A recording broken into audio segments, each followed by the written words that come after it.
So schön, wieder mal da zu sein, eure halben Gesichter zu sehen. Auch ihr im Livestream daheim, wunderbar. Und wenn du den Podcast jetzt vielleicht am Nachschauen bist, auch du sei herzlich willkommen geheißen. Wir sind in dieser Predigtreihe Emotions, wo wir Emotionen anschauen. Wer hat gedacht, dass wir ein Jahr 2020 so werden erleben, wie wir es am Erleben sind? Wer hat gedacht im 2019, dass wir heute werden da sitzen mit Abstand und einem Stofffetzen im Gesicht? Wer hat gedacht, dass wir einen Lockdown durchmachen und vielleicht wieder mal so etwas erleben? Ich glaube, niemand hat das erwartet. Niemand hat erwartet. Und wenn man müsste das Jahr 2020 mit einem Velo vergleichen, dann hat das wahrscheinlich so ausgesehen. Das ist einfach ein spezielles Jahr, oder? Es holpert und macht und tut. Man weiß nicht richtig, wie es weitergeht und wie man trampeln kann, wie es vorwärts. Wenn man das Jahr 2020 mit einer Rutschbahn vergleichen, dann würde es so aussehen. Es hat gut angefangen und endet auch gut, hoffentlich. Und wenn das Jahr 2020 ein Auto gesehen wäre, hat es wahrscheinlich so ausgesehen. Einfach ein komisches Jahr. Du weißt nicht richtig, wie man das Ding fahren muss, wo man einsteigen muss, wie man das überhaupt bedienen soll. Das Jahr ist einfach crazy, oder? Und so ein Jahr oder so eine Krise wirbelt Emotionen auf. Es wirbelt Emotionen auf. Vielleicht ist dir das auch aufgefallen, wie in der Gesellschaft auch ein Frust entsteht. Oder eine Müdigkeit oder Angst. Oder Wut. Oder wie die Gesellschaft auch gespalten wird. Oder? Es ist auf der einen Seite Verschwörungstheoretiker, die sagen, der Bärse ist der Antichrist. Und auf der anderen Seite hast du die Leute, die sagen, geht's noch, wir dürfen uns gar nicht treffen. Es ist alles schlecht. Und wieso überhaupt noch zusammenkommen? Und vielleicht merkst du, wie das zieht und spannt in der Gesellschaft, vielleicht sogar in deiner Familie. Sogar hier in der Kirche ist das so. Und wir haben gedacht, es macht Sinn, dass wir eine Predigtreihe machen über Emotionen. Weil die Krise wirbelt Emotionen auf und wir wollen in dieser Serie schauen, wie wir eine göttliche Perspektive auf Emotionen haben können. Und vor allem, wie Jesus mit Emotionen umgegangen ist. Und das Thema von heute ist die Emotion Angst. Ich möchte die Frage stellen, wie gehen wir mit Angst um? Wie können wir mit Angst umgehen? Ich weiß nicht, wie es dir ergangen ist, aber in diesem Jahr habe ich mehrmals mit dieser Emotion zu kämpfen gehabt. Ich habe mehrmals Angst gehabt. Und ja, ich bin Pastor. Ja, ich bin Christ. Und ja, mein Fundament ist Jesus und ich habe die Hoffnung. Aber ich habe trotzdem mehrmals das Gefühl von der Angst verspürt, wo die Bilder durch die Medien gegangen sind von den Massengräbern in New York, in Bergamo und Zeug und Sachen, wo es dann geheißen hat, bleiben Sie jetzt bitte daheim. Und dann ist das Testzentrum auf Lausen gekommen. Lausen, kennt ihr das? In Basel-Land? Dort bin ich aufgewachsen. Und dann habe ich meinen Vater angerufen und gesagt, hey, bleib jetzt bitte daheim. Und die Angst ist wie in mir aufgekommen. Ich hatte dieses Jahr mehrere Nächte, wo ich wach im Bett gelegen bin und nicht schlafen konnte. Nicht jetzt primär wegen dem Virus, weil ich Angst habe vor dem, sondern eher vor den Konsequenzen von dem Ganzen. Gell? Wir haben uns ein Leben hingegeben, Marisa und ich und das Team für das ICF Basel-Land, um das zu gründen und dass das zum Fahren kommt. Und ich habe gedacht, überleben wir das als Kirche, so einen Lockdown? Gibt es uns denn nachher noch? Was ist, wenn wir in Quarantäne müssen? Was ist mit all den Leuten, die isoliert sind? Ich bin mehrmals im Bett wach gelegen mit diesen Sorgen und mit diesen Ängsten. Und vielleicht ist dir das gleich gegangen in diesem Jahr. Vielleicht hast du manchmal die Emotion gespürt von der Angst. Vielleicht hast du Angst vor den wirtschaftlichen Folgen, oder? Ist mein Job noch sicher? Läuft unser Geschäft noch? Können wir noch die Löhne zahlen? Kann mein Arbeitgeber mich noch halten? Kann ich meine Familie noch ernähren? Vielleicht das Gefühl von der Perspektivenlosigkeit. Oder? Wie geht es überhaupt weiter? Wo ist überhaupt das Licht am Ende vom Tunnel? Vielleicht hast du Angst auch vor dieser gesellschaftlichen Spaltung, oder Angst davor, dass du in der Isolation vereinsamst. Vielleicht hast du Angst, wenn nochmal so ein Lockdown kommt, dass du wieder allein wirst sein. Vielleicht hast du das in diesem Jahr auch gehabt. Vielleicht auch Angst vor der Krankheit selber oder Angst auch, dass Angehörige, die vielleicht Teil der Risikogruppe sind, erkranken. Eine amerikanische Studie vom National Center of Health hat gezeigt, dass im Juli 2019 in Amerika 8,2% der jungen Erwachsenen Anzeichen für Angststörungen aufgewiesen haben. 8,2, 2019, in Amerika. Und im 2020 haben wir die Studie nochmal gemacht und man hat gesagt, dass es jetzt 36% sind von den jungen Erwachsenen, die Anzeichen von Angststörungen aufweisen. Und ich kann mir vorstellen, dass das mit der Corona-Pandemie zu tun hat. Und bevor wir jetzt eintauchen in das Thema Angst, möchte ich noch eine Vorbemerkung machen. Angst ist ein vielschichtiges und komplexes Thema. Und Angst kann viele Gründe haben. Geistliche Gründe, emotionale, situative oder auch gesundheitlich-medizinische Gründe. Und man muss das ganzheitlich anschauen, oder? Und ich bin nicht kompetent, um irgendwelche medizinischen oder psychologische Ratschläge zu geben. Das heisst, für dich ist es vielleicht dran, wenn du unter dem leidest, ein Gespräch mit einer Fachperson zu suchen. Und vielleicht dich beraten zu lassen, deine Ernährung zu ändern, Sport zu ändern, vielleicht auch ein Medikament zu nehmen. Ich bin nicht kompetent, um das zu beurteilen. Aber was ich heute machen werde und was auch in meiner Kompetenz liegt, ist, dass ich das Thema aus der geistlichen Perspektive anschauen werde. Geistlich gesehen, was hat Gott zu Angst zu sagen? Und das Erste, was ich sagen möchte, geistlich gesehen über Angst, ist, Angst zu haben ist keine Sünde. Wenn wir Angst verspüren, ist das nicht ein Fehler.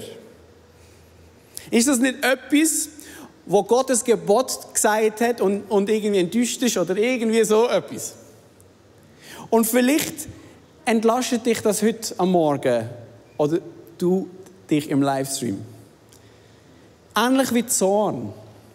Hässig zu sein, an und für sich, ist keine Sünde. Epheser 4, Vers 26 steht, wenn ihr zürnt, versündigt euch nicht.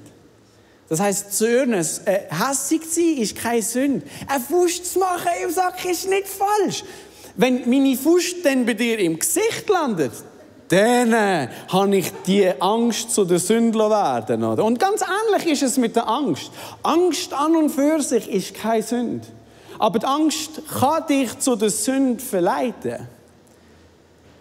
Angst ist etwas vom Normalsten, was es gibt. Und es ist menschlich und gehört zu uns dazu. Und das überrascht dich jetzt vielleicht, wenn ich das sage, aber Jesus selber hat Angst gehabt. Jesus Christus, der Sohn Gottes, der sündlose Mensch, der nie einen Fehler gemacht hat, der mit der perfekten Beziehung zum Vater, der vollendet war in der Liebe zu ihm, der intimen Glauben hatte. Es gibt niemanden, der besseren Glauben hat als Jesus, oder? Amen? Der Jesus hat Angst gehabt. Und das soll dich entlasten, weil vielleicht bist du heute da und du sagst, ja, du spürst Angst, oder? Und du sagst dir, ja, aber ich bin doch Christ. Ich sollte doch keine Angst mehr haben.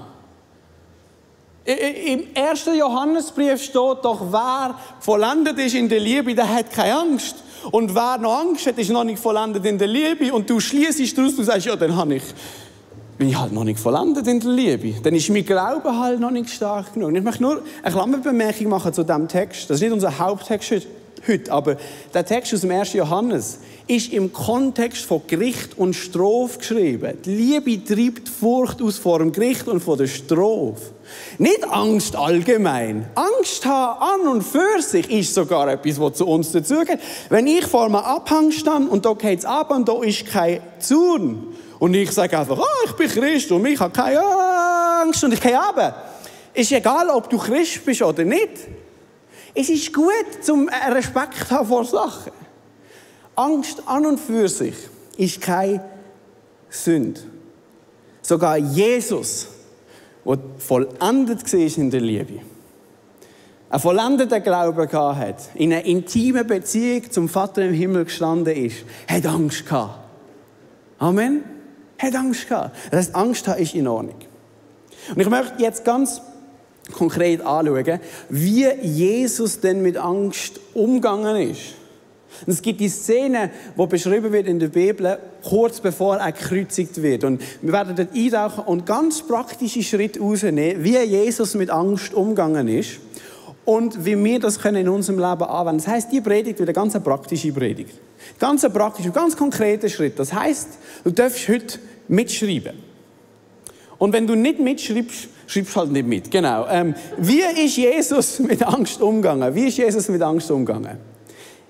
Erstens, was wir machen können. Red mit deinen Freunden. Red mit deinen Freunden. Jesus hat gerade sein letztes Essen gehabt mit seinen Jüngern, mit seinen 12 Nachfolgern. Der Judas ist gerade rausgeschlichen, um ihn zu verraten. Und dann sind sie in den Garten Gethsemane gegangen. Dort haben sie sich immer wieder getroffen. Und in Markus 14, 32 bis 33 steht, und sie kamen an einen Ort, der Gethsemane heißt. Und Jesus sagte zu seinen Jüngern, bleibt hier sitzen, solange ich bete.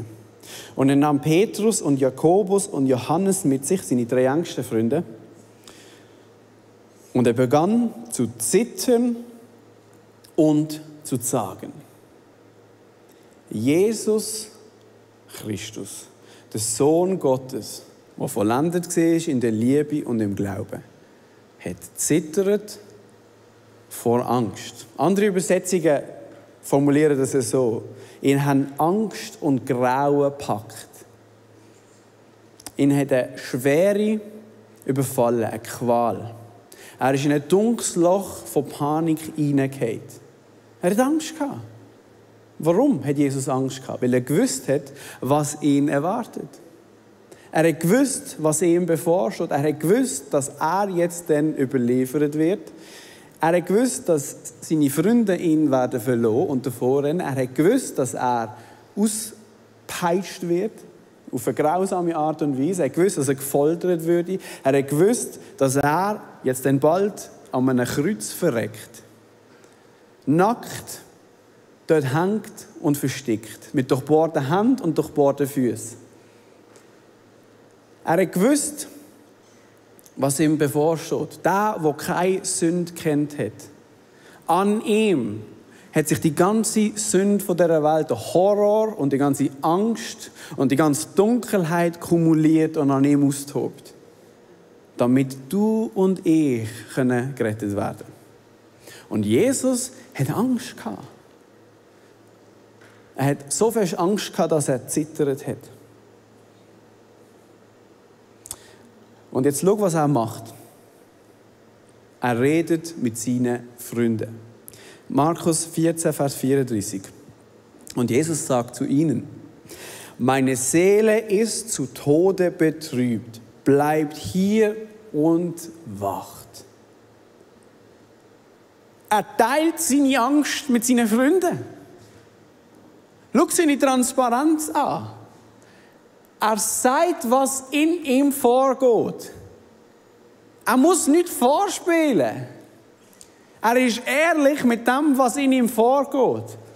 Und er nimmt keinen Platz vors Maul. Er sagt, ich bin zu Tode betrübt. Ich habe die Hoffnung aufs Leben verloren. Ich brauche euch. Ich brauche euch, meine Freunde. Bitte bleibt bei mir und betet mit mir. Ich brauche euch. Wann war das letzte Mal, wo du deine Angst mit jemandem ehrlich und offen geteilt hast? Hast du Menschen in deinem Umfeld, in deinem Leben, wo du ehrlich sein kannst? Hast du Menschen, wo du dein Innere kannst zeigen? Es geht nicht darum, dass wir das allen offenbaren müssen. Um das geht es nicht. Aber hast du Leute? Es ist nicht viel, aber hast du solche Leute? Jesus sagt ihnen, ich bin am Verzweifeln. Ich bin am Verzweifeln. Ich halte es nicht mehr aus. Ich brauche euch. Bitte bleibt bei mir und betet mit mir. Und das ist das, was wir auch machen müssen. Und ich glaube, einer der Hauptgründe, warum wir unter Angst leiden, ist, weil wir nicht ehrliche, transparente und auferbauende, ermutigende Gemeinschaften haben. Wir Schweizer, wir wollen Gemeinschaft, keine Frage, gell? Wir haben gerne Gemeinschaft. Wer ist schon gerne allein? Aber wir Schweizer tun auch nicht gerade mega schnell offenbaren, was in uns vorgeht, oder? Hey, wie geht's dir, Raphael? Gut, und dir? Danke. Aha. Und innerlich, also, wir sind nicht die Leute, die gerade unser Herz ausschütten, oder? Wir haben lieber eine Maske an. Also nicht so eine, wie wir anhaben, aber so eine über unsere Seele. Hast du Menschen in deinem Umfeld, wo du wie Jesus kannst angehen und sagen, hey, ich habe Angst. Hey, mir geht es nicht gut. Hey, ich bin am Verzweifeln. Bett mit mir. Und wir alle wissen, dass es seit März zumindest wissen wir, dass Isolation für einen Menschen nicht gut ist. Ich kenne einige, die in Quarantäne haben müssen, einige, die in Isolation sind. Vielleicht bist du daheim jetzt vor dem Livestream und du bist allein und wir wissen, es ist nicht gut. Es ist nicht gut, wenn der Mensch allein ist. Gott hat schon recht am Anfang der Bibel. Es ist nicht gut, wenn der Mensch allein ist. Und ich möchte uns einfach ermutigen, wir müssen kämpfen für die Gemeinschaft, Leute. Gerade in dieser Zeit. Lass uns kämpfen für Gemeinschaften, für Kirchen, die transparent sind, wo wir nicht eine Maske anhaben müssen. Versteht mich nicht falsch. Ich rede nicht vom Stoff, sondern von der seelischen Maske. Wir brauchen die Gemeinschaften, wo wir transparent sind und miteinander und füreinander können beten. Wir brauchen das. Schau, Glauben allein zu leben ist toll. Aber Glauben zusammen zu leben, da ist eine spezielle Kraft drin. Wenn ich Angst habe, wenn etwas in mir vorgeht, das ist das, was mir am meisten bringt. Ich gehe zu meiner Frau und ich bin ehrlich zu ihr. Ich sage ihr, was läuft. Erster Schritt. Und der zweite Schritt ist, wenn sie dann mit mir betet. Das hilft. Schau, es ist ein gewaltiger Unterschied drin, ob du für jemanden betest oder mit jemandem betest.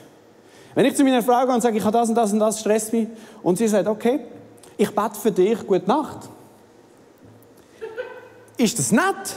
Und ich bin dankbar, oder? Aber wenn sie sagt, komm, wir beten jetzt zusammen, ist das eine ganz andere Dimension. Lasst uns so eine Gemeinschaft werden.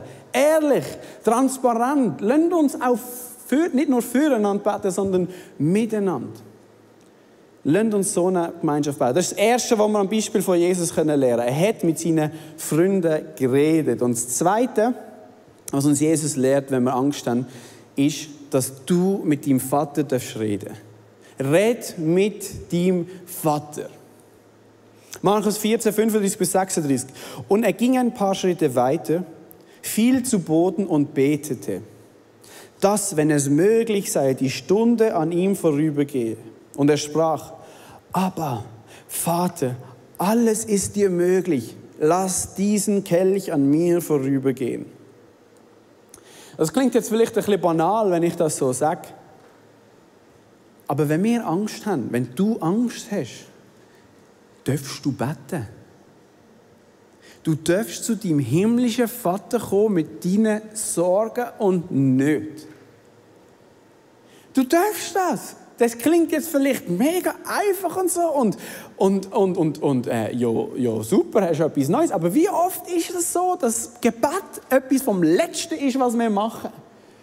Oft probieren wir alles andere zu lösen und mit dem irgendwie umzugehen. Aber wir dürfen zu Gott im Himmel kommen mit unseren Sorgen. Jesus betet zu Gott, Abba, Vater. Abba heisst übersetzt Papi. So redet Jesus mit seinem himmlischen Vater und wir dürfen das auch. Wir dürfen wie als Kinder zu unserem himmlischen Papi kommen und unsere Sorgen bei ihm abgeben. Und kein Anliegen ist zu unbedeutend für ihn. Er liebt uns. Ihm ist wichtig, dass wir unsere Sorgen abladen bei ihm. Ob es der Job ist, ob es Gesundheit ist, ob es einfach Perspektivenlosigkeit ist. Wir dürfen alles mit ihm teilen. Wir dürfen zu unserem Vater reden. Jesus hat das auch gemacht und ich liebe das, wie er das macht. Er verstellt sich null. Er sagt ehrlich, was in ihm vorgeht. Wir haben auch das Gefühl, wir müssen zuerst unseren Glauben aufraffen, bevor wir zu unserem himmlischen Vater kommen. Wir müssen zuerst unsere Angst überwinden und gerade anfangen proklamieren mit dem Glauben. Und Gott, wir dürfen so sein, wie wir sind und unsere Nöte und unsere Seele zur Sprache kommen. Schau, was Jesus macht. Er sagt, Gott, wenn es möglich ist, lass den Kelch an mir vorübergehen. Er redet vom Kreuz. Gott, dir ist alles möglich. Ich will nicht ans Kreuz. Wenn es irgendeinen anderen Weg gibt, dann lassen wir das erspart bleiben. Ich meine, Jesus hat von Anfang an gewusst, was der Plan ist, gell? Also Gott als Mensch sagt plötzlich, ich habe keine Lust mehr. Ich habe keine Lust, um ans Kreuz zu gehen.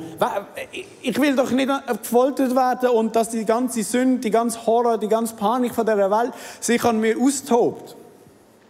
Und Jesus ist ehrlich zu seinem Vater. Und wir können auch ehrlich zu Gott sein. Wir müssen nicht das, was wirklich in uns vorgeht, überspielen, dass es bei Gott ankommt. Gott hat viel lieber ein ehrliches Gebet als ein anständiges. Gott kann mit dem umgehen. 1. Petrus 5, Vers 7.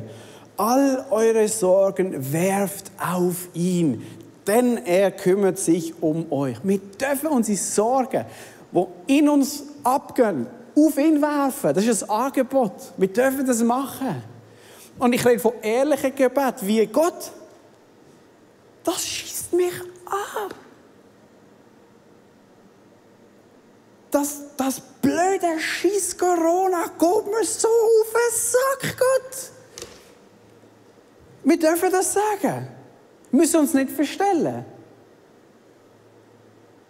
Wir dürfen sagen, Gott, wo bist du eigentlich? Das dürfen wir. Das macht Gott nicht. Wir dürfen sagen, Gott, ich habe echt Mühe, dir zu vertrauen. Ich habe echt Mühe. Was machst du? Wo bist du? Wir dürfen mit ihm schwätzen. Wir dürfen Deutsch sein mit ihm. Ich bin halb Deutscher. Die mich kennen, wissen das. Ich bin an mich direkt, aber so dürfen wir auch mit Gott schwätzen. Das heisst, das nächste Mal, wenn du die Nacht um 2 nicht schlafen kannst, weil du dir Sorgen machst und Angst hast, dann darfst du und sollst du Jesus nachahmen. Nämlich, red mit jemandem. Weck deinen Partner. Kannst du mal probieren, ob es gut ankommt. Und wenn es nicht gut ankommt, dann darfst du mit Gott schwätzen. Wieso wach im Bett liegen, wenn man auch aufstehen kann? Das mache ich oft. Ich stand dann auf, wenn ich nicht schlafen kann, stand ich auf, gehe in die Stube, gehe beten. Und schütte das aus, was in mir vorgeht. Gott, das nervt. Gott, das regt mich auf. Gott, ich habe das Gefühl, unsere Kirche geht auseinander. Das so schwätze ich mit Gott. Wo bist du? Wo sind deine Wunder und so weiter? Gott hat kein Problem damit. Und das Dritte ist, was Jesus uns lehrt. Red zu deinen Gefühlen, wenn du mit Angst zu kämpfen hast. Schau, unsere Emotionen sind normal. Unsere Emotionen gehören zu uns als Menschen. Unsere Emotionen sind wichtig, keine Frage. Aber unsere Emotionen haben nicht immer recht. Und manchmal müssen wir zu unseren Emotionen aktiv schwätzen und sagen, du bist nicht der Chef von meinem Leben. Manchmal müssen wir unsere Emotionen an unseren Glauben erinnern. Und ich meine das ganz praktisch und proklamativ. Manchmal müssen wir unseren Emotionen sagen, wer der Chef ist. Manchmal müssen wir sagen, nein, du bist zwar da und du hast dein Recht, dass du da bist. Es geht nicht darum, dich zu verneinen oder so. Aber schau mal, das und das sagt mein Glaube und das ist meine Hoffnung. Und das müssen wir lernen, mehr denn je.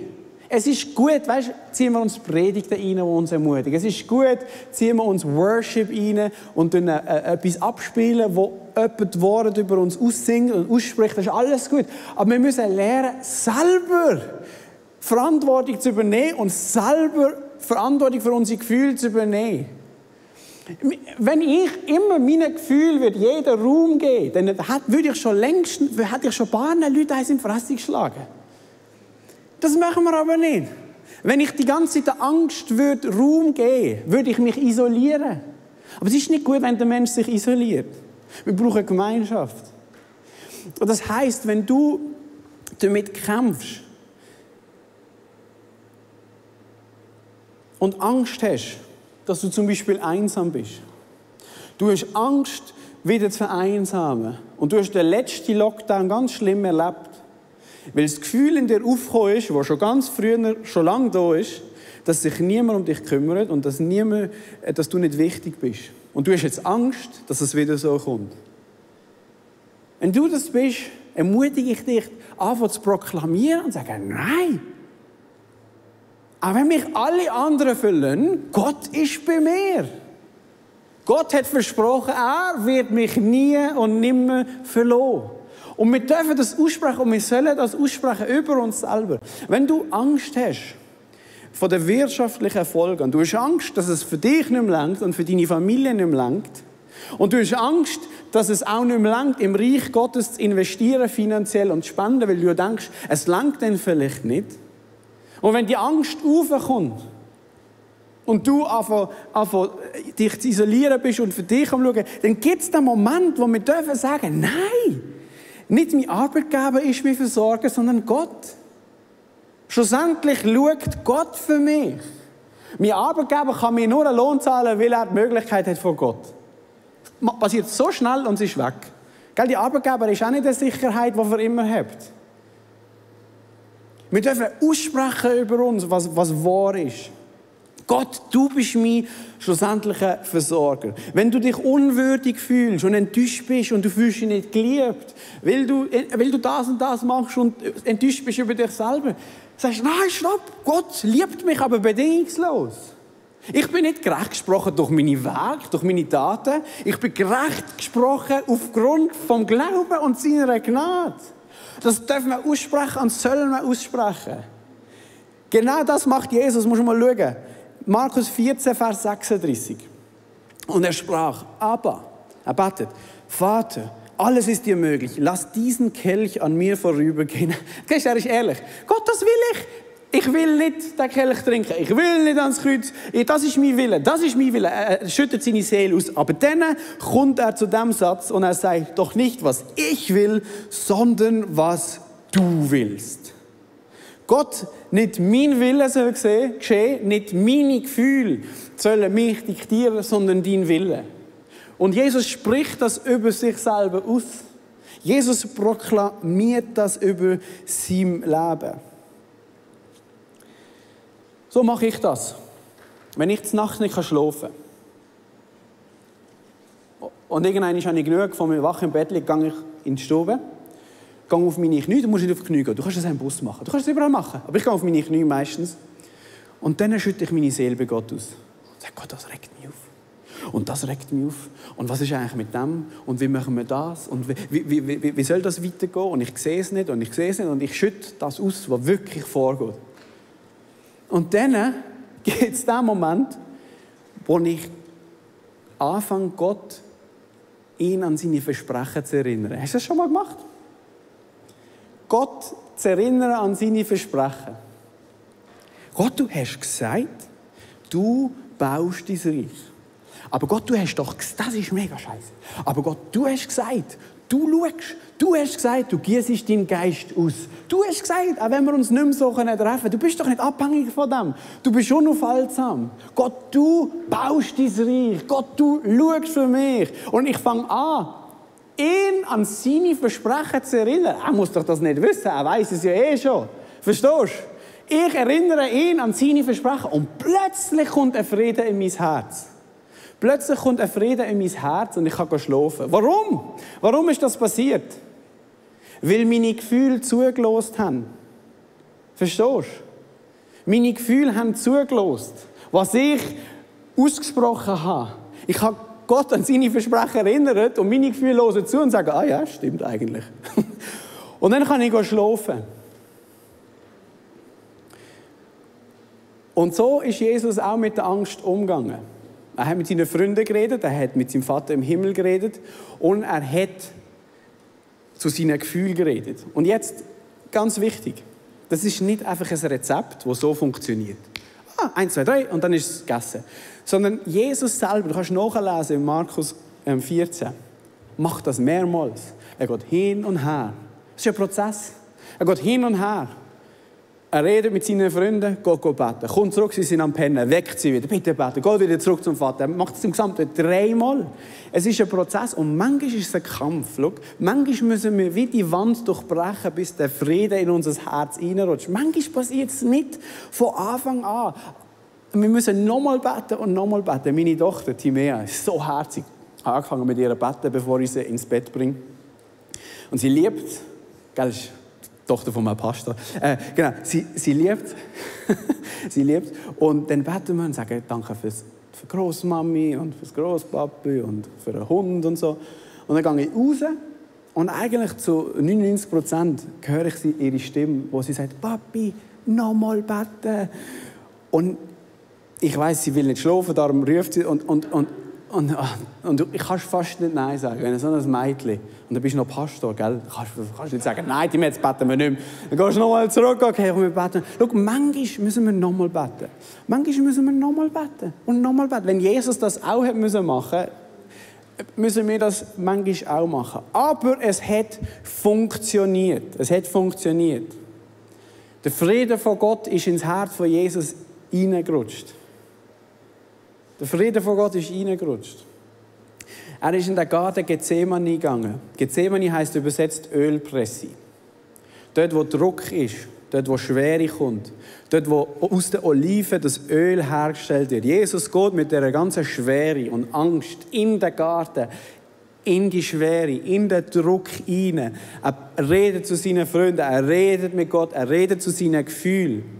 Und dann kommt er aus dem Garten voller Bestimmtheit und Überzeugung und Glauben. Du musst mal schauen, Markus 14, Vers 41. Er kommt raus und sagt, genug. Die Stunde ist gekommen.